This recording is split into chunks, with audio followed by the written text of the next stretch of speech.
Hello loves, and welcome back to lesson 3 of Jumpstarting Your Vegan Journey. So today we are diving deep into pantry essentials.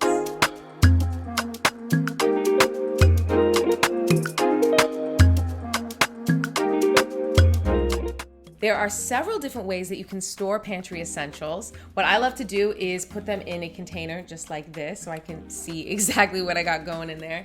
Or also I love to save my glass or mason jars and just make sure you clean it out really good, get in there, scrub it out, and then you can mark it just like that. Boom. And you can see exactly what you got. No matter what, I know that there are 5 different ingredients that I always have as a vegan for my pantry essentials.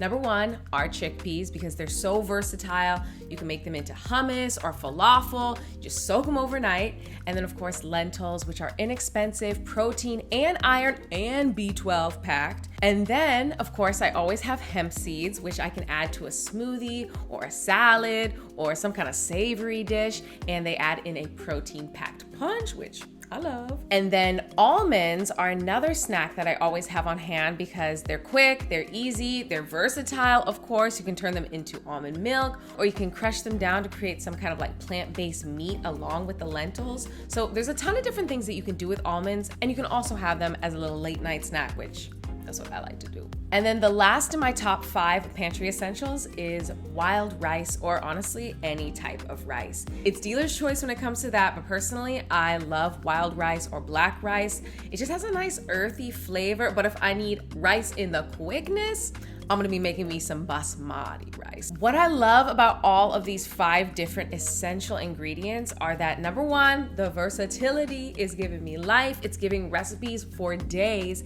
and also they last in your pantry for so long. These are ingredients you don't have to refrigerate. These are ingredients that you can use, honestly, month after month after month and not go back to the grocery store. And if you need a quick and lazy meal, these are ingredients you can use to transform a dish into something that's hearty, protein packed, and so delicious. So whenever you're shopping for your vegan essentials, make sure to grab some herbs and spices. This can be things like poultry seasoning, steak seasoning, barbecue rub, even nutritional yeast. All of these things can stay inside of your pantry. Another essential pantry ingredient are sweeteners like agave and maple syrup.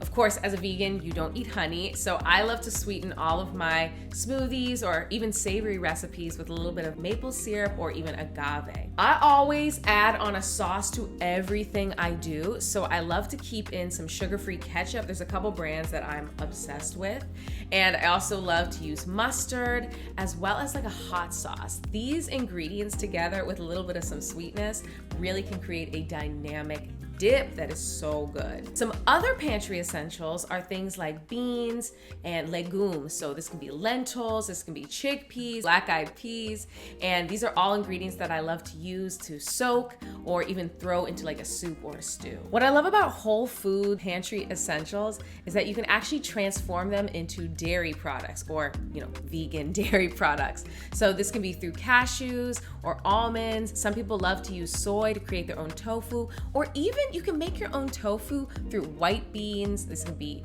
chickpeas or any kind of lentil as well. So as you can see, there's a ton of versatility, and you can get all the protein you need, all the iron you need, and all the vitamins you need from eating plant-based. So today we talked all about vegan pantry essentials. I gave you my top 5, and I suggest you go to the grocery store right now, go pick them up and start experimenting with whatever kind of plant-based recipes you enjoy. I do have some on my website, onegreatvegan.com, so be sure to check that out. Go check out my cookbook too, and be sure to stick around for the next episode where we are decoding food labels. So we're gonna learn exactly what's happening on the back of the box, where all the information is. And if you enjoyed this lesson, be sure to go to my website, onegreatvegan.com, where you can find out all about my upcoming course, where there are cooking classes, nutritional information, and other glow-up surprises for you in store. So I will see you all next time. Bye.